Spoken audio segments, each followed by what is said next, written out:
இங்கே பாருங்கள், நாங்கள் போகிறதுக்கு மலை பிரதேசம், சோறு தண்ணி இல்லாத இடமா, அங்கெல்லாம் கிடைக்காதான். அதனால் வந்து பாதாம், அக்ரூட், பிஸ்தா, முந்திரி எல்லாத்தையும் போட்டு வச்சுருக்கோம். இன்னும் கருப்பு திராட்சை, க்ரீன் திராட்சை எல்லாத்தையும் போட்டு கலக்கணும். பாதி போடு.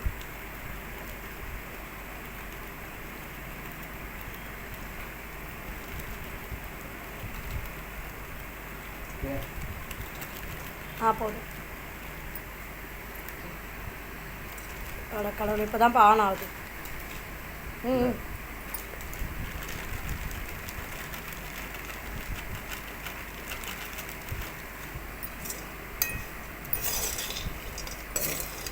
முந்திரி, திராட்சை, பாதாம், அக்ரூட் மட்டும்தான் வறுக்கணும். திராட்சை வறுக்கலை, கருப்பு திராட்சை, க்ரீன் திராட்சை வறுக்கலை.